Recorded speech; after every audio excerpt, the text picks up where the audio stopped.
원래 전공은 어느 쪽? 저 전공은 경제학이었어요. 아, 원래 경제. 뭐 나고 자라고 교육받고 대학교 나오고 또 군대도 갔다 오고 결혼도 하고 한국에서 다 이런 삶을 살고 있었는데 항상 그때 당시에 좀 더 넓은 곳에서 삶을 살아보고 싶다, 커리어를 해보고 싶다는 그런 생각은 있었던 것 같아요. 근데 이게 진짜 대단한 것 같은 게 참 네. 가족도 이렇게 다 있는 상황에서 사실 전 아직 미혼이라가지고 저는 창업을 하는 데서는 사실 큰 그렇게 고민은 없었거든요. 네. 왜냐면은 제가 첫 번째 특히 창업을 할 때는 부모님 집에서 살고 있었고, 그러니까 렌트비가 아예 없고 제가 밥만 먹으면 되겠더라고요. 그래서 밥값이 뭐 그렇게 많이 들진 않으니까, 그래서 제가 한 뭐 3년 4년 정도 일했던 그 월급을 제가 많이 안 써서 그게 일단 있었고, 네. 그러니까 제가 생각하기에는 한 1, 2년 정도 월급은 없어도 제가 사는데 큰 지장이 없으니까 사실은 그 생각이 드니까 크게 두려움 없이 창업을 했는데,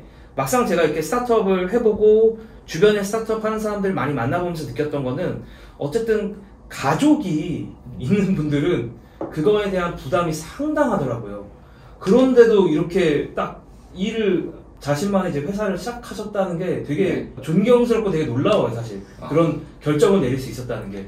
그게 두 가지일 텐데요. 하나는 어쩌면 그만큼 뭐 확신이 있었다, 그리고 그만큼 또 하고 싶었다 라는 쪽일 것 같은데, 오히려 그와 같은 책임감에 대한 부담은 미국에 올 때 더 컸던 것 같아요.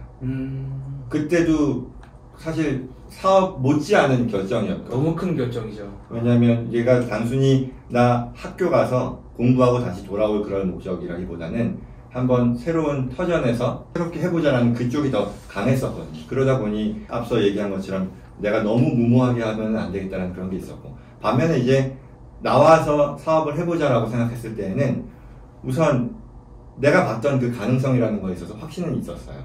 물론 그게 우스갯소리로 또 나와서 이제 몇 개월이 지났을 때 다른 사람들이 나온 거 뭐 괜찮냐라고 하면, 뭐 이러다가 뭐 1년 뒤에 1년 동안 해서 안 되면 잘못됐다고 하고 들어가야죠, 뭐 이런 얘기를 하긴 했지만 그러진 않았어요, 사실.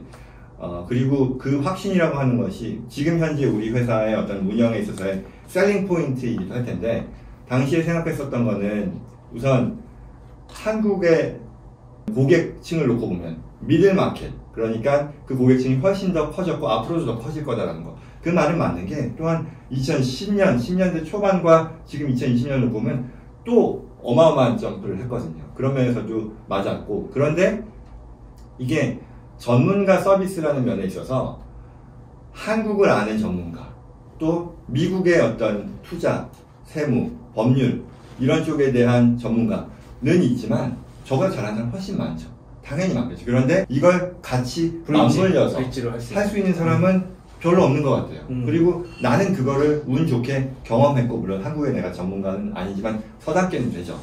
그래서 이에 대한 어떤 가능성이라는 면에서 긍정적이라고 생각했고, 그리고 또 하나는 우리가 법률, 우리 회사는 이제 법률 서비스를 하고 또 회계 서비스를 한단 말이죠. 그러면 법무 서비스에 대한 부분, 회계 서비스에 대한 부분이 원래는 어떤 고객이 하나의 사안을, 비즈니스 사안을 놓고 봤을 때 보통 같은 사안에 대해서도 변호사는 이 건에 대해서는 저기 회계사님하고 얘기를 하셨구나 라고 얘기하고, 또 회계사하고 얘기를 할 때는, 또는 뭐 세무사하고 얘기를 할 때는 이 건은 법에 대한, 상법에 대한 얘기니까 우리가 얘기할 수 없는 거고, 이쪽이, 그러면 고객의 입장에서는 첫째, 불편한 거는 물론 말할 것도 없고, 둘째, 이와 같은 불편함으로 인해 나의 어떤 중요한 이슈가 묻히는 거 아니야, 다 다뤄지지 않는 거 아니냐는 그런 걱정을 할 수 있죠.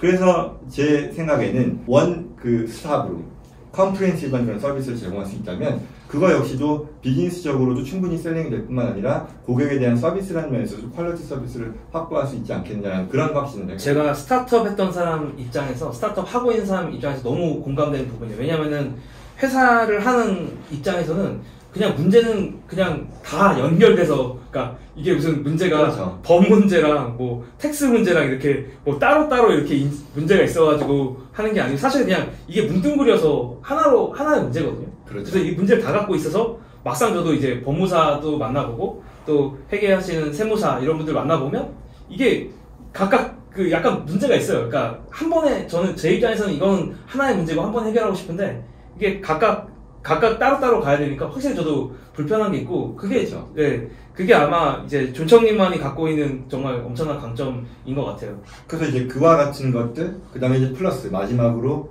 한국 사람이잖아요. 네. 그러면 이게 또 우리는 미국 법인, 캘리포니아 법인이 있고 또 한국에도 법인이 있고 그러면 고객의 입장에서 봐도 접근성, 언어, 문화 이런 것들에 있어서도 충분히 해볼만 하겠다라는 그런 생각을 통해서 나와서 이제 한 거고 그리고 그 이상으로 제가 좋아하는 부분은 지금 우리가 유튜브 촬영을 위해 지금 이와 같은 자리를 갖고 있잖아요. 근데 이게 만약에 큰 회사에서 내가 조직의 한 구성원으로서 한다면 그와 같은 자유 내지는 그와 같은 플렉서빌리티가 마냥 주어지는 건 아니잖아요. 그런 것들을 놓고 봤을 때 만족스러운 것 같습니다. 이렇게 약간 리스펙 할 수밖에 없는 게 완전히 이 정말 제로에서 이렇게 그 큰 회사를 만드신 거잖아요. 크진 않은데. 큰 거죠. 이 회사가 지금 몇 년 되신 이제 거죠? 9년째고요. 와, 이게 어떻게 9년? 저는 이제 파트너들도 있었고, 뭐 펀딩 해주시는 분들도 있고, 저는 약간 그런 식으로 해서 어떻게 보면 지금까지 뭐 버티고 있는 거지만, 자기가 전공만 한 걸로는 저는 그 좀 우리가 먹고 살 수는 없지 않나? 그러니까 끝없이 사실은 공부해야 되는 것 같고. 그렇죠. 존청님 보면 사실은 그냥 이게 A를 원래 하셨다가 약간 제가 보면서 느끼는 거는 이건 저랑도 약간 비슷한 부분인데 A를 공부하셨다가 근데 A만 했더니 좀 부족하네? B를 해야겠다. 그럼 B를 하고 사실 그런 경계가 없으신 것 같아요. 제가 보기엔 B 하다가 C 필요하면 C 하고 그게 어떻게 설명이 가능하냐면 저희 회사의 말하자면 비전을 한마디로 얘기했을 때 Help your success in America라고 얘기를 해요. 그럼 결국은 앞서 말씀드린 것처럼 미국과 관련된 어떤 비즈니스를 하는 데 있어서 투자, 비즈니스를 진행하는 데 있어서 필요한 전문가 서비스인 거죠. 결국은 우리가 가진 전문가로서의 지식, 뭐 경험, 어떤 뭐 노하우 이런 것들을 가지고 고객이 필요로 하는 그런 사안에 대해 모든 서비스를 니즈를 우리가 밸류를 만들어내고 그거에 대해서 고객으로부터 인정받고 감사를 받고 같이 커나가는 그게 제가 좋아하는 거거든요. 그래서 여기에 필요한 거라면 확장 가능한 거고 이게 설명이 안 되는 거라면 안 하는 거죠. 그래서 진출하는 데 있어서 필요한 게 당연히 법률 전문가 서비스, 법률 세무 회계가 있는 것이고 그들이 미국에서 정착하고 뭔가를 진행하는 데 있어서 필요한 게 또한 투자금이 옮겨오고 또 진행하는 데 있어서는 투자에 대한 아이디어가 필요한 거잖아요. 또 거기서 이제 만약에 회사가 이쪽에 옮겨온다라고 하면 키 멤버들에 대한 비자 관련된 내용도 있을 것이고 그래서 법률 서비스를 놓고 봐도 우리가 앰뷸런스 체이서라고 우리가 부르는데 그런 뭐 의료, 상해 뭐 이런 쪽은 저희는 안 하는 거죠. 크리미널, 범죄 뭐 이런 쪽은 저희는 안 하는 거죠. 그러니까 여러 가지로 확대됐지만 뭐 법률, 세무, 회계, 투자 그리고 또 그렇죠. 뭐 자산 관리라고 하는 것들이 결국은 이와 같은 그 비전에서 벗어나지 않는 쪽으로 확대를 해온 것 같아요.